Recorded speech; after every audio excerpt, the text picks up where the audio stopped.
आलोचना ये जीवंत लोकतंत्र का एक आभूषण है, लेकिन अंध विरोध ये लोकतंत्र का अनादर है। सबका प्रयास, इस भावना से भारत ने जो कुछ हासिल किया है, अच्छा होता उसे खुले मन से स्वीकार किया गया होता, उसका स्वागत किया होता, उसका गौरवगान करते। बीते 2 सालों में 100 साल का सबसे बड़ा वैश्विक महामारी का संकट पूरी दुनिया की मानव जात झेल रही है।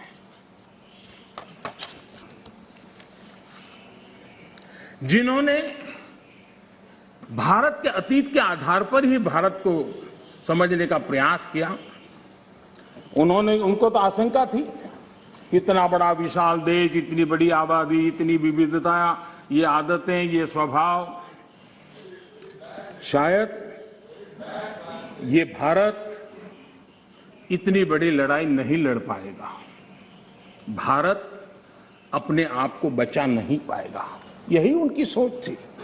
लेकिन आज स्थिति क्या है? मेड इन इंडिया कोविड टीके, कोविड वैक्सीन दुनिया में सबसे प्रभावी है। आज भारत 100% पहली डोज इस लक्ष्य के निकट करीब पहुंच रहा है और लगभग 80% सेकंड डोज उसका पड़ाव भी पूरा कर लिया है।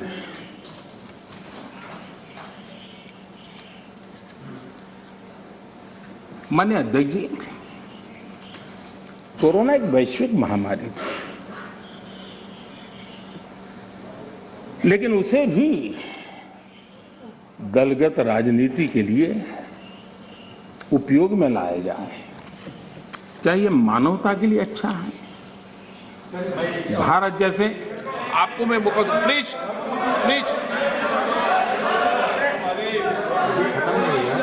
माननीय अध्यक्ष जी, मैंने प्लीज अधीर रंजन जी, आपको पर्याप्त समय माननीय अध्यक्ष जी,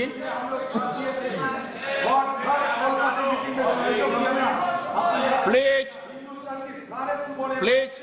माननीय अध्यक्ष जी, मैंने तो किसी का नाम नहीं दिया।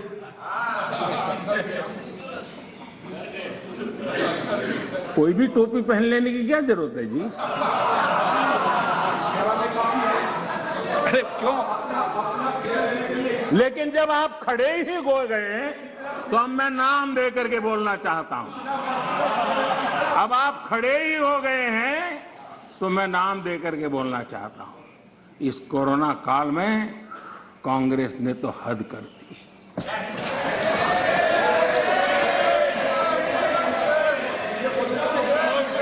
पहली लहर के दौरान, मौका दूंगा आपको, प्लीज।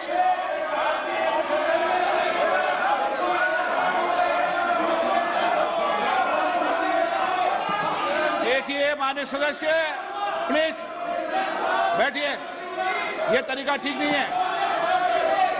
आपको मैंने पर्याप्त, प्लीज बैठिए, please please please please please. माननीय अध्यक्ष जी, अभी तो मैंने सिर्फ इतना का हद कर दी। प्लीज। पहली लहर के दौरान वो मैंने देश जब पर्याप्त अवसर दिया था, लॉकडाउन का पालन कर रहा था, जब WHO दुनिया भर के लोगों को सलाह देता था, सारे हेल्थ एक्सपर्ट कह रहे थे कि जो जहां है वहीं पर रुके। सारी दुनिया में यह संदेश दिया जाता था, क्योंकि मनुष्य जहां जाएगा, अगर वो कोरोना से संक्रमित है तो कोरोना साथ ले जाएगा। तब तब कांग्रेस के लोगों ने क्या किया, मुंबई के रेलवे स्टेशन पर खड़े रह करके मुंबई छोड़कर जाने के लिए प्रोत्साहित करने के लिए मुंबई में श्रमिकों को टिकट दिया गया, मुफ्त में टिकट दिया गया, लोगों को प्रेरित किया गया कि जाओ महाराष्ट्र में हमारे पर जो बोझ है वो जरा कम हो, और जाओ तुम उत्तर प्रदेश के हो, तुम बिहार के हो, जाओ वहां कोरोना फैलाओ। आपने ये बहुत बड़ा पाप किया, अफरा तफरी का माहौल खड़ा कर दिया। आपने हमारे श्रमिक भाइयों बहनों को अनेक परेशानियों में धकेल दिया। और माननीय अध्यक्ष जी, उस समय दिल्ली में ऐसी सरकार थी जो है, उस सरकार ने तो जीप पर माइक बांध करके दिल्ली की झुग्गी झोपड़ी में गाड़ी घुमा करके लोगों को कहा संकट बड़ा है, भागो, गांव जाओ, घर जाओ, और दिल्ली से जाने के लिए बसें दी, आधे रास्ते छोड़ दिया और श्रमिकों को लिए अनेक मुसीबतें पैदा की। और उसका कारण हुआ कि यूपी में, उत्तराखंड में, पंजाब में जिस कोरोना की इतनी गति नहीं थी, इतनी तीव्रता नहीं थी, इस पाप के कारण कोरोना ने वहां भी अपनी लपेट में ले लिया। माननीय अध्यक्ष जी, ये कैसी राजनीति है? मानव जात पर संकट के समय ये कैसी राजनीति है? ये दलगत राजनीति कब तक चलेगी? आदरणीय अध्यक्ष जी, कांग्रेस के इस आचरण से सिर्फ मैं ही नहीं, पूरा देश अचंभित है। 2 साल से देश 100 साल के सबसे बड़े संकट से मुकाबला जूझ कर रहा है। कुछ लोगों ने जिस प्रकार का व्यवहार किया, देश उससे सोच में पड़ गया है। क्या ये देश आपका नहीं है? क्या ये देश के लोग आपके नहीं हैं? क्या उनके सुख दुख आपके नहीं हैं?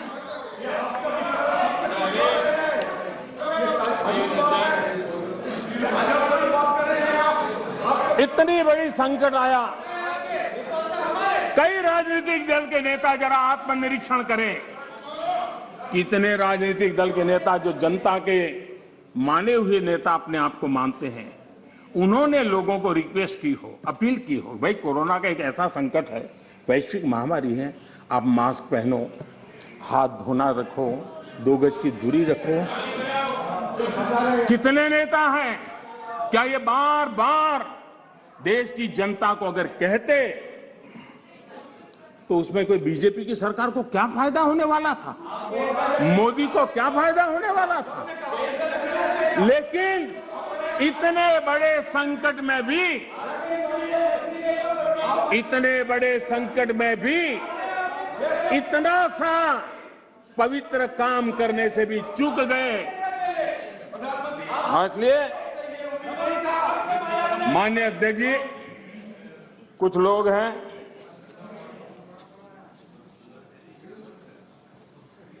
उनको ये इंतजार था कि कोरोना वायरस मोदी की छवि को चपेट में ले लेगा।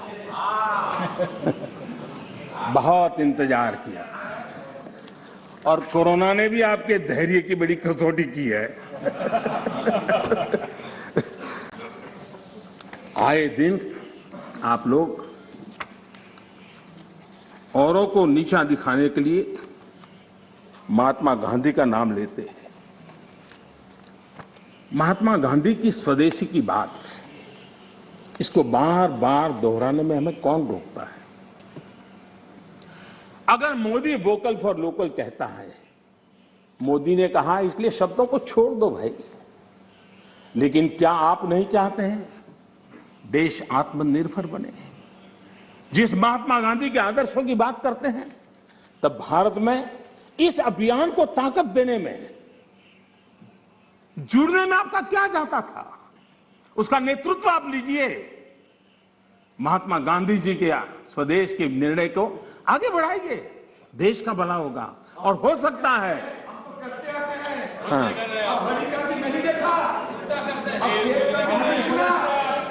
आप महात्मा गांधी के सपनों को सच होते देखना नहीं चाहते। माननीय अध्यक्ष जी, आज पूरी दुनिया योग के लिए, एक प्रकार से कोरोना में तो योग ने दुनिया भर में जगह बना ली। दुनिया भर में कौन हिंदुस्तानी होगा जिसको योग के लिए गर्व ना हो? आपने उसका भी मजाक उड़ाया, उसका भी विरोध किया। अच्छा होता आप लोगों को कहते भाई संकट में घर में है, ये योगा कीजिए, आपको फायदा होगा। क्या नुकसान था? फिट इंडिया मूवमेंट चले, देश का नौजवान सशक्त हो, सामर्थ्यवान हो। आपको मोदी से विरोध हो सकता है। फिट इंडिया मूवमेंट, आपके राजनीतिक दलों के छोटे छोटे युवा मंच होते हैं। अगर हम सब ने मिलकर के अगर इस फिट इंडिया के द्वारा देश की युवा शक्ति को इस सामर्थ्य की तरफ आगे बढ़ने के लिए कहते, लेकिन उसका भी विरोध, उसका भी उपहास, यानी क्या हो गया है आपको मुझे समझ नहीं आ रहा है। और इसलिए मैं आज इसलिए कहता हूं आपको ध्यान में आए कि आप कहां खड़े हैं जी। और मैंने इतिहास बताया, 60 साल के लेकर 15 साल तक पूरा कालखंड, इतने राज्य, कोई आपको घुसने नहीं दे रहा है। माननीय अध्यक्ष जी, कभी कभी मैं ये विशेष बहुत प्यार से कह रहा हूं, नाराज मत हो जाना।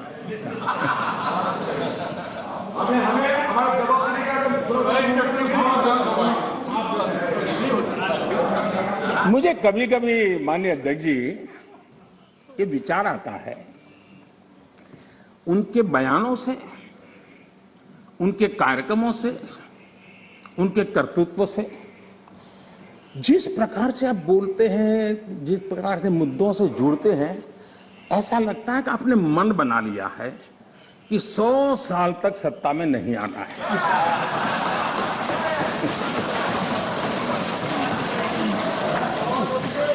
कोई ऐसा नहीं करता जी। थोड़ी सी भी आशा होती, थोड़ा सा भी लगता है हाँ यार देश की जनता फिर से फुलहार करेगी, तो ऐसा नहीं करते जी। और इसलिए खैर अब आपने ही तय कर लिया है 100 साल के लिए, तो फिर मैंने भी तैयारी कर ली है।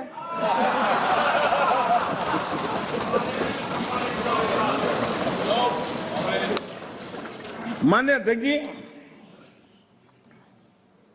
ये सदन इस बात का साक्षी है कि कोरोना वैश्विक महामारी से जो बनी स्थितियां, जो स्थितियां उत्पन्न हुई, उसको निपटने के लिए भारत ने जो भी रणनीति बनाई, उसको लेकर के डे 1 से क्या क्या नहीं कहा गया, किस किसने क्या बोला, आज वो खुद देखेंगे तो उनको हैरानी हो जाएगी, ऐसा कैसे बुलवा लिया, किसने बुलवा लिया, पता नहीं क्या बोल दिए हम लोग। दुनिया के और लोगों से बड़ी बड़ी कॉन्फ्रेंस कर गए, ऐसी बातें बुलवाई गई ताकि पूरे विश्व में भारत बदनाम हो। खुद को टिके रहने के लिए आर्थिक आयोजन को भारत कैसे चल रहा है, माय गॉड क्या कुछ कहा गया, बड़े बड़े पंडितों ने क्या क्या कहा, पूरी आपकी इकोसिस्टम लग गई थी। हम जो भी समझते थे, भगवान ने जो समझ दी थी, लेकिन समझ से ज्यादा समर्पण बहुत बड़ा था जी। और जहां समझ से समर्पण ज्यादा होता है, वहां देश और दुनिया को अर्पण करने की ताकत भी होती है, और वो हमने करके दिखाया है। और जिस रास्ते पर हम चले, आज विश्व के अर्थ जगत के सभी ज्ञाता इस बात को मानते हैं कि भारत ने जिस आर्थिक नीतियों को लेकर इस कोरोना कालखंड में अपने आप को आगे बढ़ाया, वो अपने आप में एक उदाहरणीय है। और अनुभव भी हम करते हैं, हमने देखा है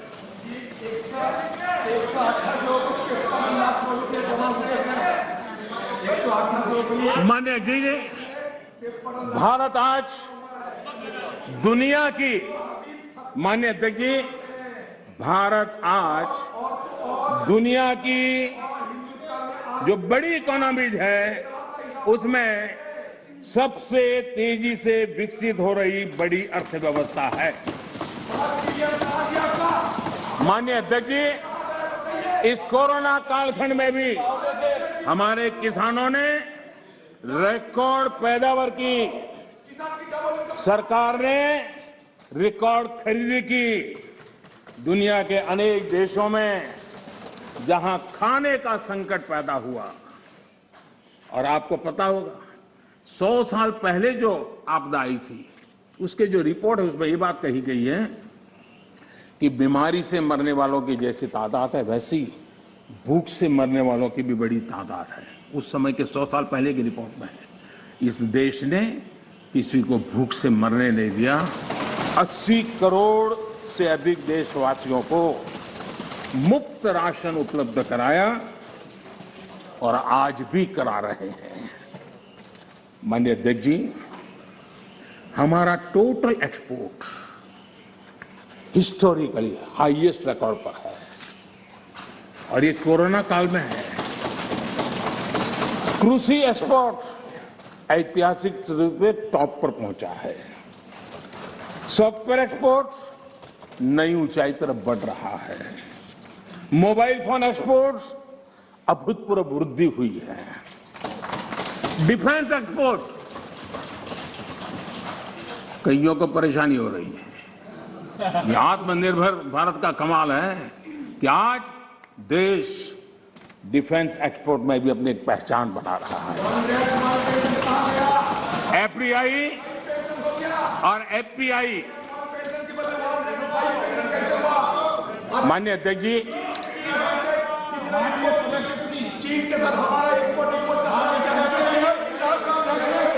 सदस्य एक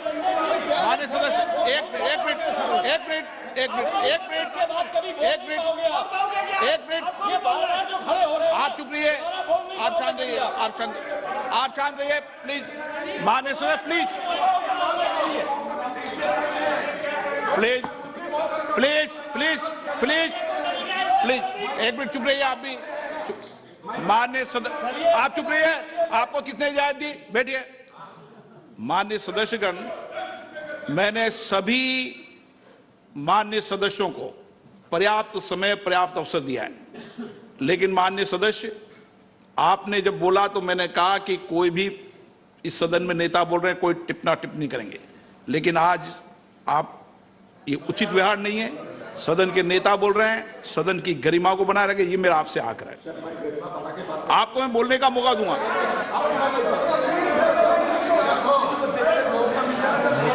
ठीक है, आप बैठिए, आपको मौका नहीं दिया मैंने। माननीय प्रधानमंत्री प्लीज, माननीय दादा आपको मौका नहीं। माननीय सदस्य प्लीज। माननीय हाँ, अध्यक्ष जी, समझेंगे, समझाएंगे, आप पूरा सुनो, सब समझाएंगे। सदन में थोड़ी बहुत टोका टोकी तो आवश्यक होती है, जरा गर्मी रहती है, लेकिन जब सीमा के बाहर जाता है तो जरा लगता है कि हमारे साथी ऐसे हैं। माननीय अध्यक्ष जी, उनकी पार्टी के एक एमपी ने चर्चा की शुरुआत की थी और यहां से कुछ छोटा मोटा नोकझोंक चल रहा था और मैं मेरे कमरे से स्क्रीन पे देख रहा था कि हमारे मंत्री प्रहलाद जी पीछे गए, सबको रोका और वहां से चैलेंज आई कि अगर हमें रोकोगे तो तुम्हारे नेता का ये हाल करेंगे। क्या इसी का ये हो रहा है क्या? माननीय अध्यक्ष जी, माननीय अध्यक्ष जी,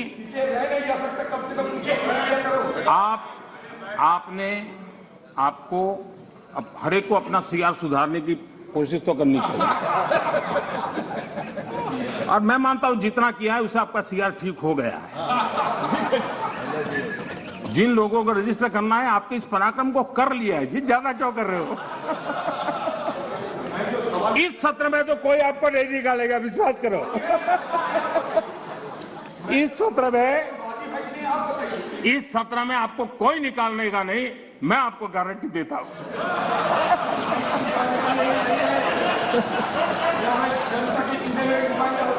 ठीक है, इस जगह से अरे वे ऐसे ही बच गए हो।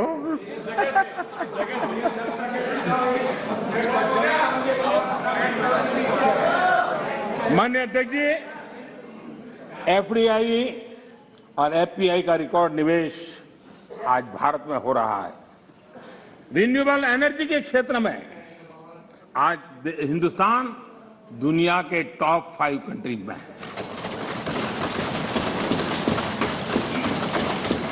माननीय अध्यक्ष जी, ये सब इसलिए संभव हुआ है कि कोरोना काल में इतना बड़ा संकट सामने होने के बावजूद भी अपने कर्तव्य को निभाते हुए इस संकट के काल में देश को बचाना है तो रिफॉर्म जरूरी थी, और हमने वो जो रिफॉर्म किए उसका परिणाम है कि आज हम इस तरीके से स्थिति पर आगे पहुंचे। माननीय अध्यक्ष जी, एमएसएमई सदस्य प्लीज सहित आप बैठिए। हर उद्योग को गलत तरीका है आपका। जरूरी सपोर्ट दी, बैठिए, ऐसे नहीं चलेगा। नियमों को, प्रक्रियाओं को सरल किया। आत्मनिर्भर भारत का जो मिशन है उसको हमने चरितार्थ करने के लिए भरपूर कोशिश की। ये सारी उपलब्धियां ऐसे हालत में देश ने हासिल की हैं जब अंतर्राष्ट्रीय स्तर पर आर्थिक जगत में बहुत बड़ी उथल पाथल आज भी चल रही है। सप्लाई चेन पूरी तरह चरमरा गई है। लॉजिस्टिक सपोर्ट में अनेक संकट पैदा हुए हैं। दुनिया में सप्लाई चेन की वजह से केमिकल फर्टिलाइजर पर कितना बड़ा संकट आया है, और भारत आयात करने पर डिपेंडेंट है। कितना बड़ा आर्थिक बोझ देश पर आया है। पूरी विश्व में हालत पैदा हुई है, लेकिन भारत ने किसानों को इस पीड़ा झेलने के लिए मजबूर नहीं किया। भारत ने वो सारा बोझ देश ने अपने कंधों पर उठाया और किसान को ट्रांसफर नहीं होने दिया है। भारत ने फर्टिलाइजर की सप्लाई को भी निरंतर जारी रखा है। कोरोना के संकट काल में भारत ने अपनी खेती को, अपने छोटे किसानों को संकट से बाहर निकालने के लिए बड़े फैसले लिए।